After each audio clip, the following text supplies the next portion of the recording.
Good evening and नमस्कार दोस्तों, मैं हूं ज्योति मलिक। एक बार फिर से बैंकिंग सेगमेंट का सेकंड एपिसोड लेकर रेडियो उड़ान पर।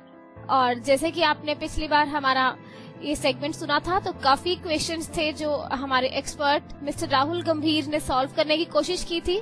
तो आज फिर से मैं कुछ और सवालों के साथ, जैसे कि मैंने पिछली बार आपसे वादा किया था, लेकर आई हूं और इनसे हम उन सवालों को हम पूछेंगे जो भी हमारी क्वेरीज है हमारे लिसनर्स द्वारा हमें भेजी गई, वो हम इनसे सॉल्व करने की कोशिश करेंगे। तो राहुल गंभीर जी, आपका एक बार फिर से स्वागत है। थैंक यू जी। अब सवाल मैं आपसे करना चाहूंगी।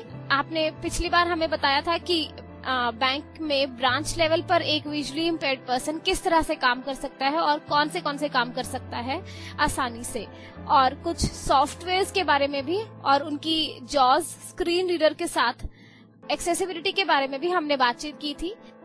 तो आज हम इनसे पूछेंगे कि एक दृष्टिहीन व्यक्ति फिनेकल सॉफ्टवेयर को किस प्रकार जॉज की मदद से सीख सकता है, और क्या बैंक्स ने दृष्टिहीन कर्मचारियों के लिए ट्रेनिंग प्रोग्राम्स डिजाइन किए हैं,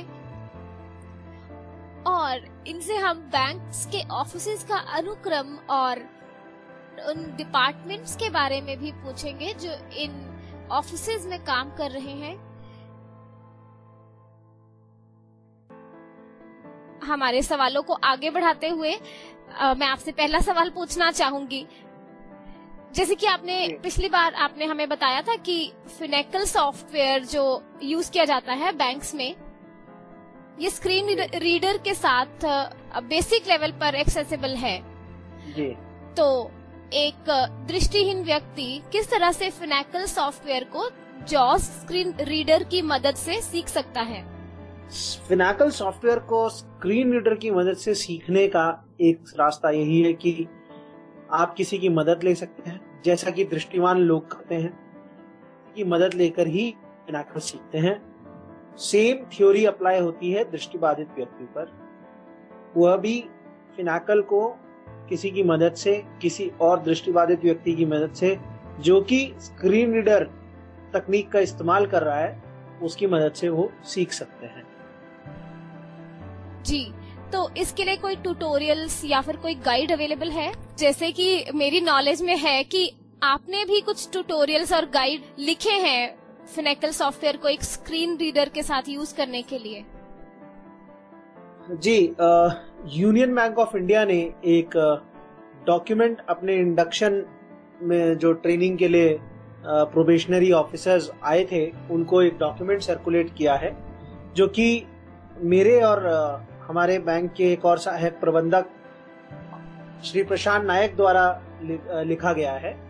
तो उस जो वो डॉक्यूमेंट है, उसमें फिनेकल को जॉज के साथ बहुत ही बेसिक लेवल पे कैसे इस्तेमाल करना है उसकी जानकारी दी गई है।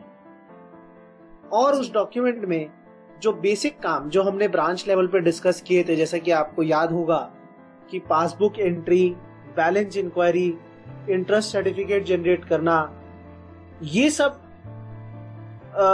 कार्य करने के जो स्टेप्स हैं वो उस डॉक्यूमेंट में लिखे गए हैं। जी, क्या बैंक्स ने एक विजुअली इम्पेयर्ड पर्सन के लिए विशेष ट्रेनिंग प्रोग्राम्स डिजाइन किए हैं? तो यहाँ पर मैं आपको बताना चाहूंगा कि स्टेट बैंक ऑफ इंडिया ने एक स्पेशल ट्रेनिंग प्रोग्राम बनाया था।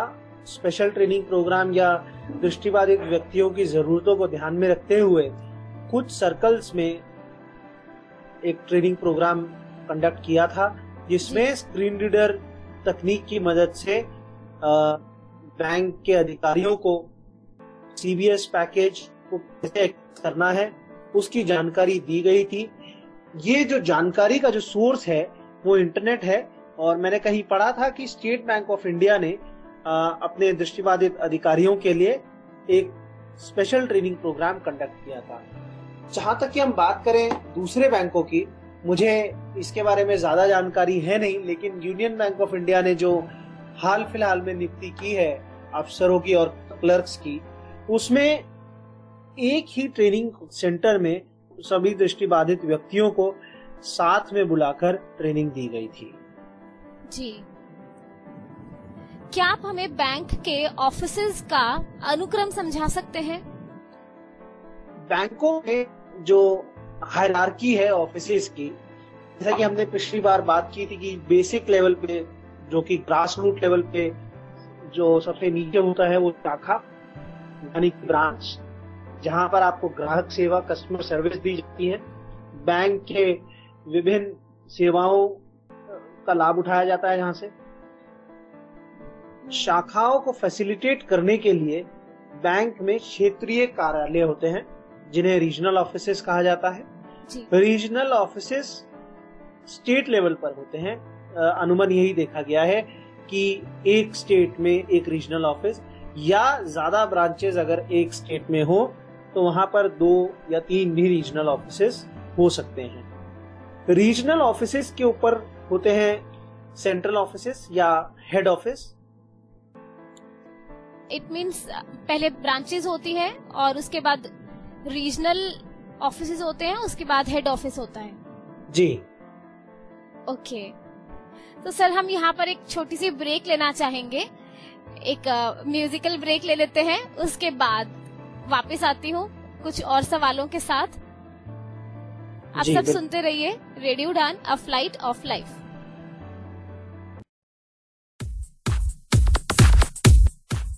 एक मंच जहां मिलती है महत्वपूर्ण जानकारियां, सवाल हो और जवाब दूं, एक मंच जहां होते हैं हंसी और ठहाके।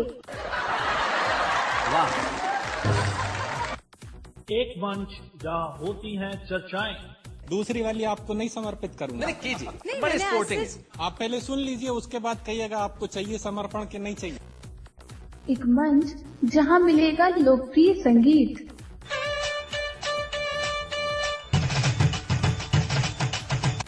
और इन सब के बीच एक ऐसा मंच जहां मिलता है सब कुछ।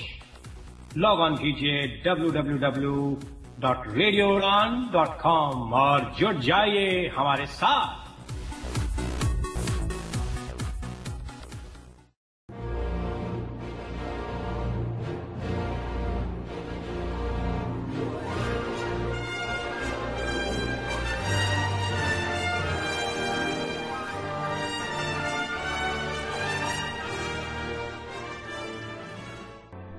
ब्रेक के बाद आप सबका स्वागत है। आप सुन रहे हैं रेडियो उड़ान और बैंकिंग सेगमेंट के सेकंड एपिसोड में मैं हमारे एक्सपर्ट राहुल गंभीर जी से कुछ सवाल पूछ रही हूँ बैंक सेक्टर के बारे में। तो सर, जैसे कि आपने अभी हमें बताया कि 3 तरह के ऑफिसेज होते हैं, ब्रांच लेवल, उसके बाद रीजनल लेवल पर, फिर हेड ऑफिस होता है। जी। तो ये जो मैंने आपको ऑफिसेस बताया, ये मोटे मोटे तौर पे ये ऑफिसेस होते हैं। इसके अलावा भी कुछ सपोर्ट ऑफिसेस बैंकों में होते हैं, जैसे कि audit office, retail asset branches और इंस्पेक्शन डिपार्टमेंट। तो अलग अलग तरह के ऑफिसेस और डिपार्टमेंट्स जरूरत के अनुसार बैंक बनाता है, लेकिन मोटे तौर पे आपको ब्रांच, रीजनल ऑफिस और हेड ऑफिस हर बैंक में देखने को मिलेगा। जी। रीजनल ऑफिस और हेड ऑफिस में कुछ डिपार्टमेंट्स होते हैं। आप उन डिपार्टमेंट्स के बारे में कुछ बताइए कि वो किस तरह से काम करते हैं। जी बिल्कुल, आपने बिल्कुल ठीक पूछा कि रीजनल ऑफिस और हेड ऑफिसेज में कुछ डिपार्टमेंट्स होते हैं जो कि ब्रांच के, बैंक के अलग अलग बिजनेस या अलग अलग एरियाज को देखते हैं, उनका निरीक्षण करते हैं कि वो ठीक से चल रहे हैं कि नहीं चल रहे हैं।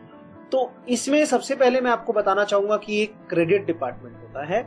क्रेडिट डिपार्टमेंट मतलब जो हम पिछली बार बात कर रहे थे कि बैंक लोन देता है, तो जो लोन दिए जाते हैं उनसे रिलेटेड जो प्रोसेसिंग होती है, जो बड़े लोन्स होते हैं, वो लोन्स क्रेडिट डिपार्टमेंट में प्रोसेस किए जाते हैं या उनके डॉक्यूमेंट्स को इकट्ठा किया जाता है, उनके बारे में जानकारी जुटाई जाती है, उनका एनालिसिस किया जाता है। दूसरा, किसी भी संस्था को चलाने के लिए कानूनी जो पैरामीटर्स हैं उनको कंप्लाई करना भी बहुत जरूरी है। तो बैंकों में भी एक लीगल डिपार्टमेंट होता है। लीगल डिपार्टमेंट के अलावा वर्कफोर्स को मैनेज करने के लिए, मानव साधन को मैनेज करने के लिए ह्यूमन रिसोर्स डिपार्टमेंट या पर्सनल डिपार्टमेंट भी बैंक में होता है। एचआर डिपार्टमेंट के अलावा बैंक में एक पीएनडी यानी कि प्लानिंग एंड डेवलपमेंट डिपार्टमेंट भी होता है।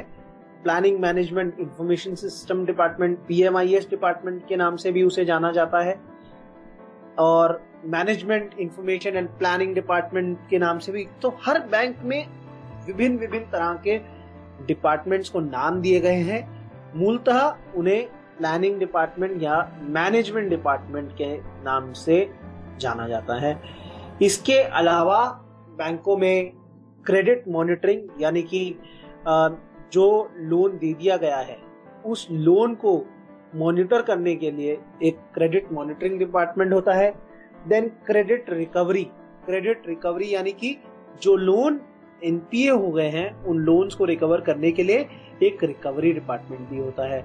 जिन डिपार्टमेंट्स के बारे में मैंने अभी आपको बताया, इसके अलावा जो डिपार्टमेंट्स हैं वो हैं आरसीसी या ईडीपी डिपार्टमेंट, जो कि आईटी सर्विसेज को देखते हैं। रीजनल कंप्यूटर सेल या इलेक्ट्रॉनिक डेटा प्रोसेसिंग डिपार्टमेंट के नाम से बैंक्स में इनको जाना जाता है।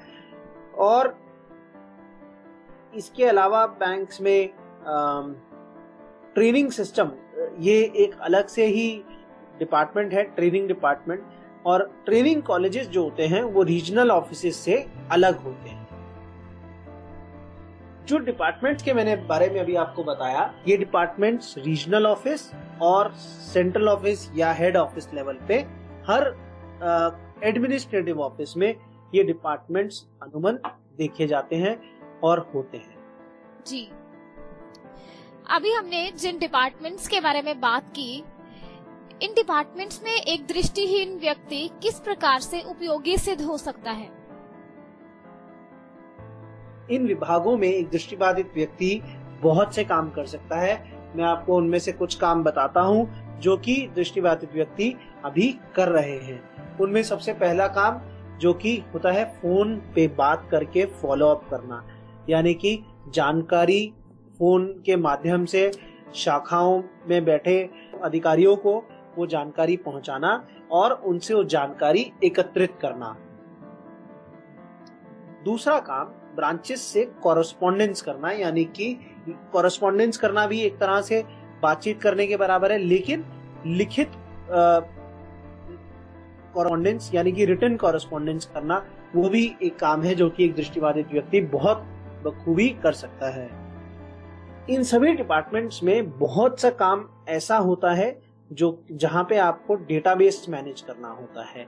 तो माइक्रोसॉफ्ट एक्सेल की मदद से आप डेटाबेस मैनेजमेंट का काम इन डिपार्टमेंट्स में कर सकते हैं। जी, इसके अलावा इन विभागों में समय समय पर जो काम ब्रांचों को दिए गए हैं या जो टारगेट्स ब्रांचेस को दिए गए हैं या डिफरेंट पैरामीटर्स पर रिपोर्ट्स निकलती हैं, उन रिपोर्ट्स को निकालना और वरिष्ठ अधिकारियों को वो रिपोर्ट्स देना और उनकी सहायता करना, ये काम भी एक दृष्टिबाधित व्यक्ति कर सकता है। जी, ग्राहकों को बहुत सी शिकायतें रहती हैं। ग्राहक सेवा दे रहे हैं तो सेवाओं में कुछ ना कुछ कभी ना कभी थोड़ी बहुत कमी अगर रह जाए तो कोई ग्राहक असंतुष्ट हो सकता है। तो जो ग्राहकों की शिकायतें आती हैं उन शिकायतों का निवारण करना और ब्रांच और कस्टमर के बीच में एक मीडिएटर बनके प्रॉब्लम सॉल्व करना, ये भी एक दृष्टिबाधित व्यक्ति ये काम बहुत अच्छी तरह कर सकता है। और हर बैंक अपना एटीएम नेटवर्क भी डेवलप करता है, तो एटीएम्स की मॉनिटरिंग करने का काम वो भी एक दृष्टिबाधित व्यक्ति बहुत अच्छी तरह कर सकता है कि एटीएम चल रहे हैं कि नहीं चल रहे हैं, एटीएम में कैश है कि नहीं है।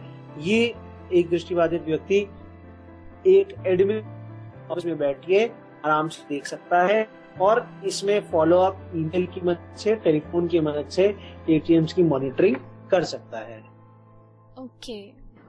जो मैंने आपको काम बताए उसके अलावा एक दृष्टिबाधित व्यक्ति ह्यूमन रिसोर्स डिपार्टमेंट में यानी कि पर्सनल डिपार्टमेंट में भी काफी उपयोगी सिद्ध हो सकता है।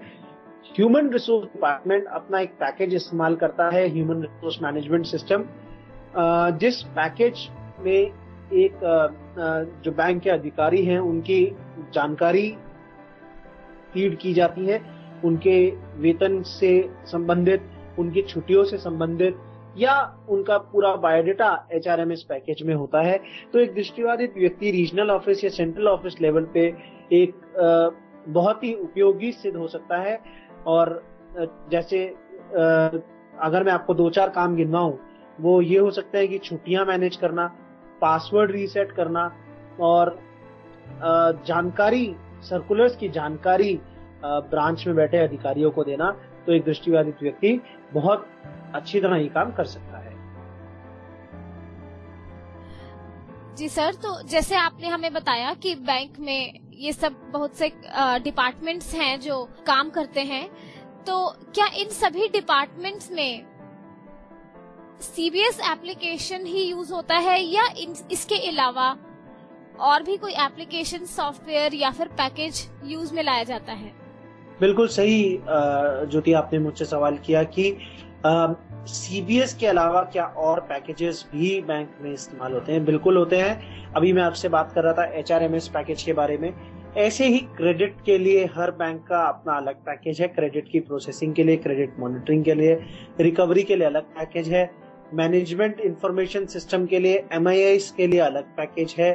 राजभाषा यानी कि हिंदी के कार्य के लिए या राजभाषा विभाग के लिए, जो कि ऑफिशियल लैंग्वेज डिपार्टमेंट भी जिसे कहा जाता है, उसके इम्प्लीमेंटेशन के लिए अलग पैकेज है।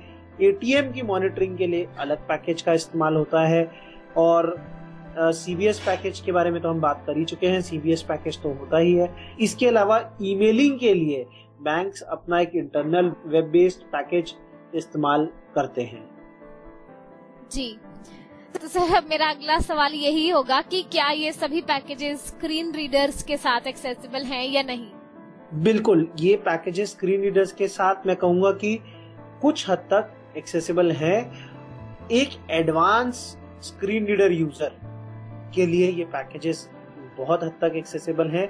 एक बिगिनर के लिए थोड़ी सी मुश्किलें जरूर आती हैं इन पैकेजेस को समझने में, लेकिन मैं ये बोलना चाहूंगा कि फिनैकल से बहुत ही बेहतर स्तर पर ये पैकेजेस एक्सेसिबल हैं। जी सर, तो इस इंफॉर्मेशन के साथ ही अब हम फिर से एक छोटा सा ब्रेक ले लेते हैं। ये मधुर सा गीत सुनिए, मैं वापस आती हूँ इस छोटे से ब्रेक के बाद।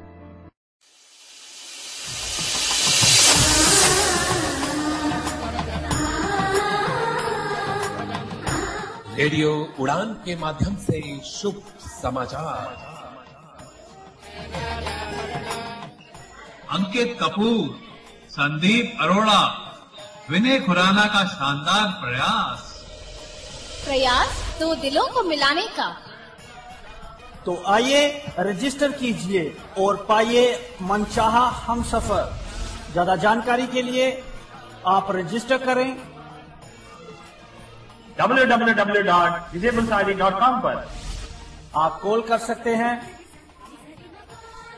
950175100 and you can drop an email to info@disablematrimonial.com.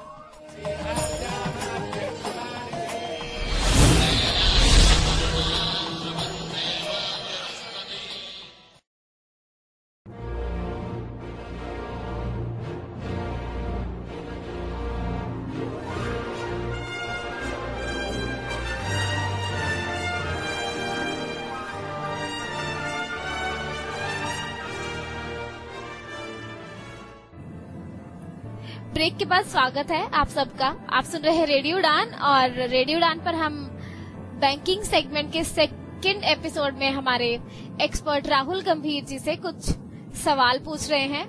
तो सर, आपने हमें बहुत कुछ बता दिया तो मैं बढ़ना चाहूंगी हमारे अगले सवाल की ओर। जैसे कि मैंने ऑब्जर्व किया है कि बैंक में एक ट्रेनिंग डिपार्टमेंट एक बहुत ही महत्वपूर्ण भूमिका निभा रहा है, तो क्या इस डिपार्टमेंट में विजुअली इम्पेयर्ड पीपल भी काम कर रहे हैं? जी बिल्कुल।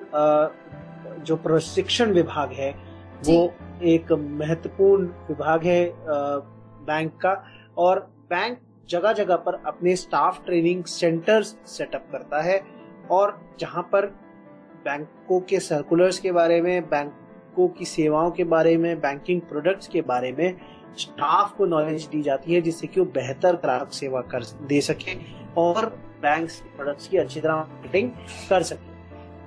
जी सर, तो आप कुछ एग्जाम्पल्स हमें दे सकते हैं जो लोग इस डिपार्टमेंट में कार्यरत हैं? बिल्कुल। जैसा कि मैं आपको बता रहा था कि ये एक ऐसा डिपार्टमेंट है जहां पर आपको जानकारी बांटनी होती है दूसरों के साथ। तो दृष्टिबाधित व्यक्ति बहुत ही अच्छी तरह यहाँ पर काम कर रहे हैं। तो जो उदाहरण मैं आपको देना चाहूंगा, डॉक्टर अश्वनी अग्रवाल है, जो कि पंजाब नेशनल बैंक में चीफ मैनेजर हैं। वो ट्रेनिंग डिपार्टमेंट में पढ़ा रहे हैं और 10 साल लगभग उन्हें हो गए हैं ट्रेनिंग डिपार्टमेंट के साथ, और उनका काम बैंक के वरिष्ठ अधिकारी बहुत सराहते हैं और वो काफी जानकारी अपने बैंक के अधिकारियों को देते हैं ट्रेनिंग कॉलेज में। डॉक्टर अश्वनी अग्रवाल के अलावा बैंक ऑफ इंडिया में मिस्टर नेगी हैं, जो कि बैंक के ट्रेनिंग सिस्टम के साथ काम कर चुके हैं, और बहुत से बैंक्स में, स्टेट बैंक ऑफ इंडिया में भी एक एजीएम है जो कि दृष्टिबाधित हैं और बैंक के ट्रेनिंग सिस्टम में काम कर रहे हैं। जी सर, तो जैसे कि हमने पहले बात की थी रीजनल ऑफिसेज और हेड ऑफिसेज के बारे में, तो क्या कुछ एग्जांपल्स आप इन ऑफिसेज के बारे में भी दे सकते हैं जो हमारे विजुअली इम्पेयर्ड फ्रेंड्स वहां पर कार्यरत हैं? बिल्कुल, मैं आपको उदाहरण देना चाहूंगा। नफीसा मैडम है, जो कि सेंट्रल बैंक ऑफ इंडिया में चीफ मैनेजर हैं और फॉरेक्स डिपार्टमेंट में काम करती हैं। फॉरेक्स डिपार्टमेंट फॉरेन एक्सचेंज का काम देखता है, तो उस डिपार्टमेंट में नफीसा मैडम है।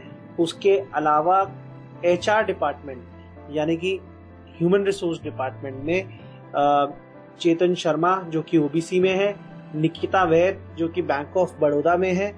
इनके अलावा और भी काफी लोग एचआर डिपार्टमेंट में काम कर रहे हैं। और प्लानिंग डिपार्टमेंट का मैं आपको उदाहरण दूंगा।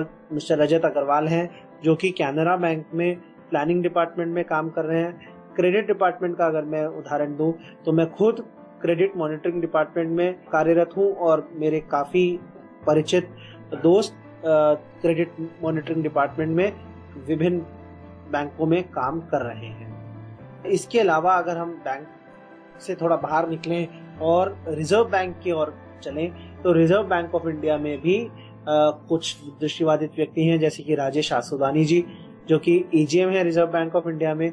हरीश कोटियन, ये मुंबई में पोस्टेड हैं, ये भी रिजर्व बैंक ऑफ इंडिया के साथ काम कर रहे हैं। सुभाष अग्रवाल, ये भी रिजर्व बैंक ऑफ इंडिया के साथ काफी समय से काम कर रहे हैं। दृष्टिहीन कर्मचारी किस प्रकार बैंक के स्टाफ को ये समझा सकता है कि उसे उसकी योग्यता के अनुसार ही कार्य दिया जाए? एक दृष्टिहीन व्यक्ति को अपनी योग्यताओं का प्रदर्शन करना और उसके बारे में बात करना बहुत जरूरी है। और क्या एक दृष्टिहीन व्यक्ति कर सकता है, वो अपने जो उनके इनकम्बेंट हैं या जो उनके मैनेजर हैं उनको बताएं, तभी एक दृष्टिहीन व्यक्ति को उसकी योग्यता के अनुसार काम मिल सकता है। जैसा कि हमने पिछले शो में भी बात की थी, एक सकारात्मक रवैया और सीखने की इच्छा अगर कोई जाहिर करे, तो उसमें जो बैंक का स्टाफ है उसको एक दृष्टिहीन व्यक्ति की योग्यता नजर आती है और उसके अनुसार उसे काम मिल जाता है। जी, क्या आपको लगता है कि बैंक में एक दृष्टिहीन व्यक्ति को उसकी योग्यता के अनुसार ही कार्य मिलता है? इसका बेहतर जवाब तो मुझे लगता है कि आप भी दे सकती हैं। मैंने आपको बहुत से उदाहरण दिए अभी, और मैंने आपको बताया कि ये विभिन्न दृष्टिबाधित व्यक्ति अपनी योग्यता के अनुसार अलग अलग विभाग में अपनी सेवाएं दे रहे हैं। तो बिल्कुल मेरा जवाब है कि योग्यताओं के अनुसार काम मिलता है, बस चाहिए एक इच्छा शक्ति और एक सकारात्मक रवैया। बिल्कुल सही सर। तो सर, जिस तरह से अभी तक हमने गवर्नमेंट बैंक्स के बारे में ही बात की है, तो क्या प्राइवेट बैंक्स में भी एक विजुअली इम्पेयर्ड पर्सन काम कर रहे हैं, कुछ बताना चाहेंगे इसके बारे में भी आप? जी बिल्कुल, मैं आपको उदाहरण देना चाहूंगा अमजद का, जो कि HSBC बैंक में रियल एस्टेट डिपार्टमेंट में काम कर रहे हैं और वो बैंक्स के कॉर्पोरेट कनेक्शंस और के जो कनेक्शंस हैं, मोबाइल कनेक्शंस को मैनेज करते हैं। बैंक के पूरे स्टाफ के मोबाइल कनेक्शंस को वो मैनेज करते हैं और अमजद काफी समय से IDBI बैंक में अमजद काफी समय से HSBC बैंक में कार्यरत हैं। जी, तो सर मैं अंत में अब आपसे एक और सवाल पूछना चाहूंगी कि क्या ऐसी कोई परीक्षा है जो बैंक के कर्मचारियों को उन्नति की ओर बढ़ने में मदद कर सकती है? बिल्कुल, मैं आपको बताना चाहूंगा कि Indian institute of banking and finance IIBF एक संस्था है जो कि बैंक के अधिकारियों के लिए विभिन्न एग्जाम्स या विभिन्न कोर्सेज ऑर्गेनाइज और कंडक्ट करती हैं और फिर उन कोर्सेज के एग्जाम्स भी होते हैं। तो दो कोर्सेज हैं जिनके बारे में मैं आपको बताना चाहूंगा। 2 एग्जाम्स हैं जिनको अनुमन बैंक के अधिकारी करते हैं और जो करने के बाद उन्हें बैंक में वेतन में भी वृद्धि मिलती है। वो कोर्स है JAIIB और दूसरा है CAIIB। तो JAIIB होता है junior associate of Indian institute of bankers और JAIIB में जब आप उत्तीर्ण हो जाते हैं तो आपको CAIIB करने के लिए आप एलिजिबल हो जाते हैं। CAIIB का जो फुल फॉर्म है वो है certified associate of Indian institute of bankers. JAIIB CAIIB करने का अफसरों को ऑफिसर्स को एक इंक्रीमेंट मिलता है, यानी कि 2 इंक्रीमेंट, एक JAIIB के लिए एक CAIIB के लिए। क्लेरिकल में 1 इंक्रीमेंट JAIIB के लिए मिलता है और 2 इंक्रीमेंट CAIIB के मिलते हैं, यानी कि 3 इंक्रीमेंट्स बैंक में रहते हुए आप ले सकते हैं। और ये कोर्स करने के बाद आप प्रमोशन के लिए भी आप एलिजिबल हो जाते हैं या आपको ज्यादा प्रेफरेंस दी जाती है और आपको उसके नंबर भी प्रमोशन एप्लीकेशन में मिलते हैं। जी सर, बहुत बहुत शुक्रिया आपका हमारी इन सभी क्वेरीज को सॉल्व करने के लिए। आपने हमें बहुत ही डिटेल से और अच्छे तरीके से एक्सप्लेन किया विजुअली इम्पेयर्ड लोग जो हैं वो बैंक्स में किस प्रकार से कार्य करें और कर भी रहे हैं। आपने एग्जाम्पल्स भी दी। आपका बहुत बहुत धन्यवाद रेडियो उड़ान की पूरी टीम की तरफ से। मैं धन्यवाद देना चाहूंगा रेडियो उड़ान की टीम को, जिन्होंने ये एक इंफॉर्मेशन डिसेमिनेशन या लोगों को जानकारी पहुंचाने का जो ये जिम्मा उठाया है और ये जो स्पेशल सेगमेंट करने का जो मुझे मौका दिया, मैं बहुत बहुत धन्यवाद देना चाहूंगा रेडियो उड़ान का और आपका भी, जिन्होंने सवाल पूछे और बहुत पेशेंटली मुझे मेरे जवाब को सुना। Thank you so much sir. जी हाँ लिसनर्स, तो आपको ये सेगमेंट कैसा लगा? आप हमें फीडबैक भी दे सकते हैं हमारी वेबसाइट www.radioudan.com पर। अगर आप इस सेगमेंट को मिस कर देते हैं या रेडियो उड़ान के किसी भी शो को मिस कर देते हैं तो आप हमारी वेबसाइट पर आर्काइव रिक्वेस्ट भी कर सकते हैं। वेबसाइट पर जाकर रिक्वेस्ट आर्काइव फॉर्म को फिल कीजिए, आपको शो प्रोवाइड कर दिया जाएगा। और इसके अलावा यदि आप चाहते हैं कि हम किसी और विषय पर सेगमेंट लेकर आएं या फिर हमारे एक्सपर्ट से इंफॉर्मेशन इकट्ठा करें तो आप हमें लिख सकते हैं हमारी ईमेल एड्रेस पर, जो कि है mail@radioudan.com। अब हमारा फेसबुक पेज भी लाइक कीजिए, facebook.com/radioudan, स्काइप आईडी रेडियो उड़ान RADIOUDAN। आप हमारी वेबसाइट पर जाकर हमारे आरजेस के द्वारा टाइम टू टाइम लिखे गए ब्लॉग्स को भी पढ़ सकते हैं और अपने कमेंट्स भी छोड़ सकते हैं। तो कीप लिसनिंग रेडियो उड़ान, अ फ्लाइट ऑफ लाइफ। नमस्कार।